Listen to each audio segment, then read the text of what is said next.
It took a while to get here, right? But finally here on Championship Fight Week again, belts on the line. What's the feeling for you like right now? Yeah, man, it's been way too long.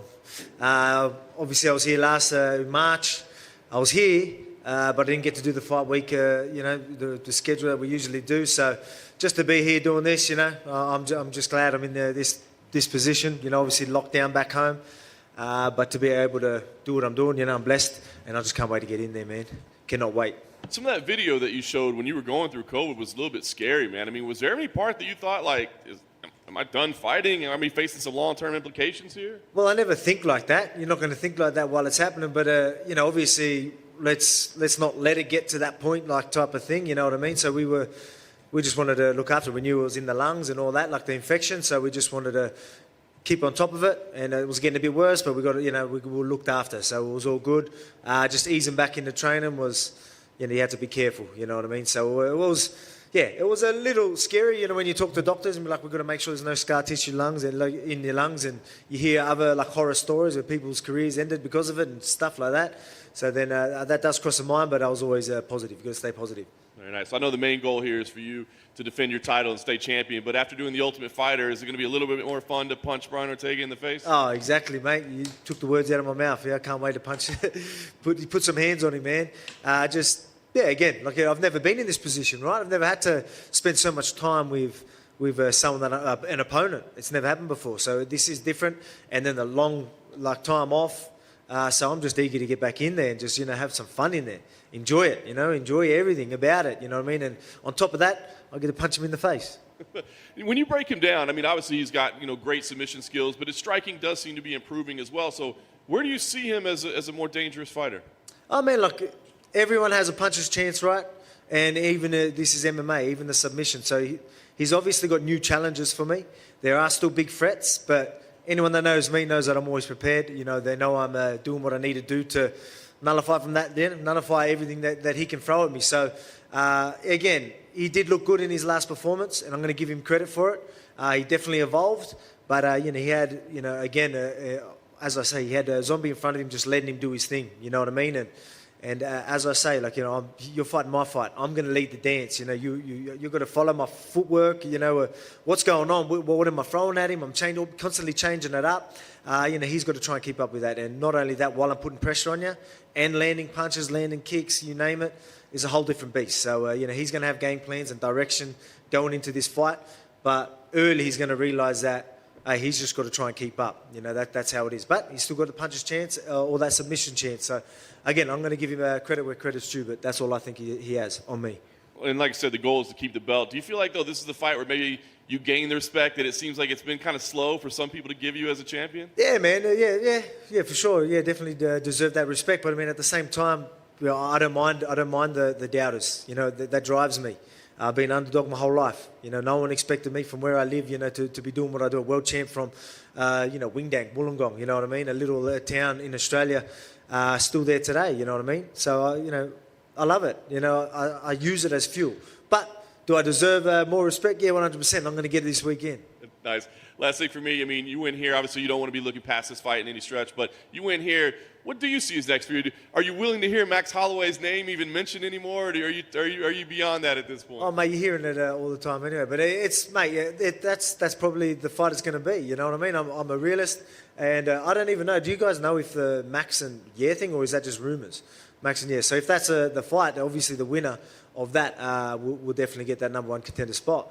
But so I obviously got Ortega to worry about. But mate, all the fights, he looked great in his last fight, and I want them number one contenders. So he actually went out there, instead of just waiting and expecting another shot, he at least going out there and trying to take fights. So credit to him. And so whoever is next, if it's Max, let's dance. Alex, at this point, what is it exactly about Brian that you don't like? What is it about him that annoys you? Oh man, it's again, I've never had to spend so much time with someone an opponent. So I guess the competitiveness of doing all that was always going to happen. But just he's the unprofessional. You know what I mean? He's got a bunch of yes men around him, and he's just obviously constantly late. You would know, you ain't going to say, but I guarantee he's fucking late to your interviews and whatnot. You know what I mean? He's You know, that annoys me. I'm professional, and I'm all about that. You know what I mean? And, you know, he wants this belt. I go, you can't be unprofessional, half-assing it, telling your coaches, you know what I mean? I've seen a video of his coaches asking him, oh, you ready? You ready to do things? He's like, my coach is going to be like, hey, fucking get in there, let's go. You know what I mean? That's the difference between us. And, you know, so that annoys me. But then, again, some of the things like he'll just say under the pump, maybe because I'm confronting him, he's not good in confrontation, and he would just say some real douchebag sort of statements. Just little things like that, man. I just think he puts on a front, acts like he's all chill and, you know, all that type of shit. I see through the bullshit, to be honest with you. Yeah, so that's my take on it. Did he ever give you any explanation for why he was late? No, doing his fucking makeup or hair or something, I don't know. Who knows, you know what I mean? Like, I've got no idea what it is, you know what I mean? Like, fair enough, here and there, something goes down, but, like, my manager, my coaches, even the coaches that was on my staff, they're not going to, you know, we're professional, right? They're not going to let me be late. If we're like 20, 30 minutes early, like, and if we're sort of running, you know, we'll still be 10 minutes early, but that wasn't good enough for our team. We wanted to make sure we were there, we were prepared, everything was sorted for the gym. You know what I mean? We had a job to do, we're professional. That's why you see me where I am today.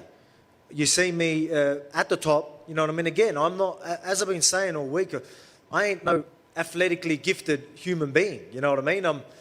I'm challenged in height, you know what I mean? Like, you name it, you know, I was obviously heavy set, you name it, like, but you know what I mean? It was just through hard work and busting my ass, I got to where I am, and like, that's what I mean, I'm living proof that anyone can do whatever they want.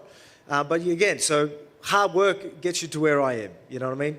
Talent only gets you so far, and he's unprofessional, he ain't doing what I'm doing, I guarantee you, he doesn't deserve that belt, he ain't taking it from me. Last thing for me, decision behind the hair? What made us get rid of it? Lockdown. I couldn't, I'll be honest with you. I was acting like, you know, I'm just riding like, yeah, but I mean, it was just purely, we couldn't go to the barber. So I was just like, oh, well, man, I ain't going to attempt to try and do a fade myself or anything like that. Like, it would look even worse. So I was just like, all right, we'll just go with the bald head. But as I said, man, all heroes are bald, I'm telling you. As I've been saying in better than that, no one remembers The Rock when he had hair. Dana White when he had hair, Joe Rogan when he had hair. I remember when he had hair. Do ya? Oh, yeah. Oh, yeah. Well, but, you know what I mean? Obviously, there's a little joke I'm from, but, hey, all heroes bald. I'm going to go with that. Alex, to your right, did you happen to see the video that was posted on social media, the rugby, I don't know what you would call it, but where the guy was going to, like in American football, we say he was punting it, and he got drilled by the guy that was rushing him. Did you happen to see that video? It went viral. It had like 1 million some views. Well, someone got smashed in NFL. Yeah, he was like kicking the ball, and this dude just ran in and just. Like, oh no, I missed that. I was wondering if that ever happened to you. Is why I was going to ask. Oh, I'm sure there's been good shots put on me. You know, rugby league's a tough sport. It's definitely a tough sport, and the position I played, I was you know, what's a position I'm thinking? Like one of them, the big boppers, yeah, the biggest guys on the field. That's the position I played. Obviously the shortest on the field, but that was the position I played, and I held my own. You know, so I'm used to these big boys. But don't get me wrong, I've had my fair share of beatings as well. Alex, over here. Yep. Over here.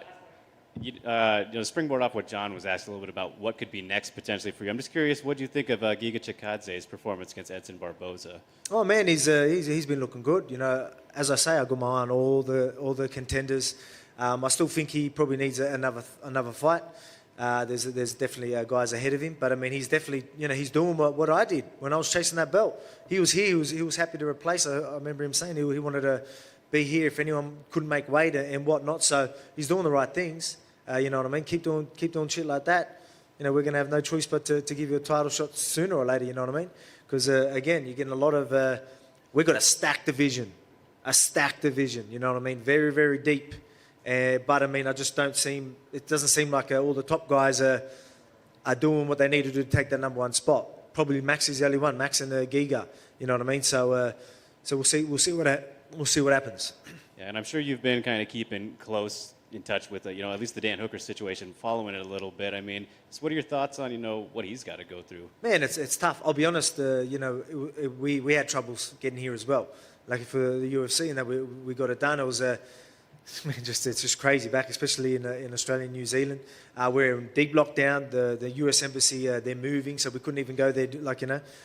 So I was like declined. My visa was declined, and then we end up being lucky enough to get, they let us out of the country to come here and do the interview here and whatnot. So we got through it. But yeah, it was a challenging. We were sitting there being like, we were a little worried, but we got here. So for Dan doing what he's doing, and this is happening to Nasrat as well, man, it's crazy. But I mean, like, credit to them. Like, here they are. They're like doing whatever they can to get here, knowing that it's going to be it's going to be tough for them. They're going to get here and do the weight cut straight off the plane, especially Dan from the other side of the world.